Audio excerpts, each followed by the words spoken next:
И где же у нас случилось?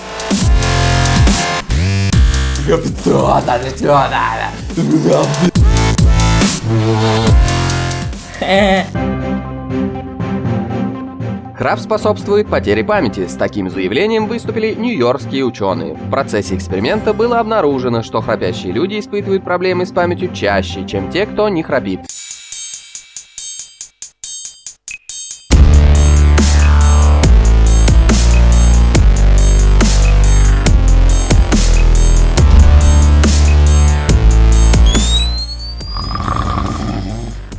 Отлично порыбачили. Кстати, ты мне за водку 3 должен. Здорово, Колян. Неплохо поклубились. Кстати, ты мне за вход 3 должен. Колян, прикинь, я на твой лотерейный билет 1 миллион выиграл. Половину отдам. Только, кстати, помнишь, ты мне 3 должен.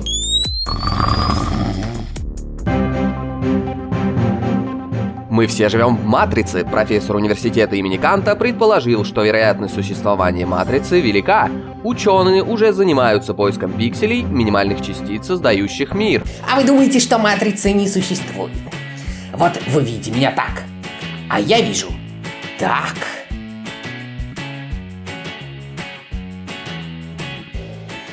Слышь, ученый, а тебя с каких так прет? С красных или из синих? Увидите агента, бегите.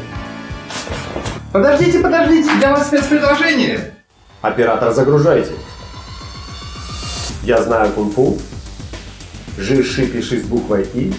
Вырви шнур, выдави стекло. Уходя, гасите свет. Роботы захватывают Японию. В кафе Токио на работу взяли женщину-робота. Андроид носит имя Айка Тихира и одет в традиционное японское кимоно. Ее обязанности — привлекать в заведение посетителей и приветствовать гостей. Ой, да ладно. Она на эту работу через постель попала. Сучка. Вот это энергичная тёлка. Да, удачный и опытный образец. Уже работу нашел. Главное, не забудьте оставить чаевые, иначе...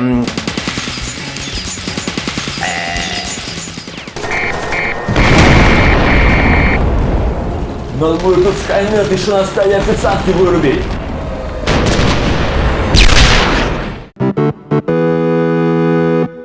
Друзья, мы объявляем конкурс на лучший комментарий к новости. Для участия вам необходимо оставить свой комментарий под этим видео на YouTube. И лучшие из них мы покажем в следующем видео. Так и в прошлом выпуске мы просили вас прокомментировать новость о том, что Россия и Китай собираются колонизировать Луну. И вот, Елена Панфилова прислала нам следующий комментарий. Но мне кажется, китайцы будут быстрее. Их больше. Человек на человека.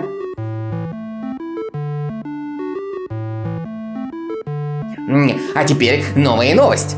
Джейн Псаки будет жить в Рязанском зоопарке. Такое имя получила 4-летняя ослица за свой неуживчивый характер. Оставляйте ваши комментарии под нашим видео, ставьте лайки и до новых встреч! Через постель попала. Сучка. Надо будет тут скаймет еще на стадии официантки вырубить.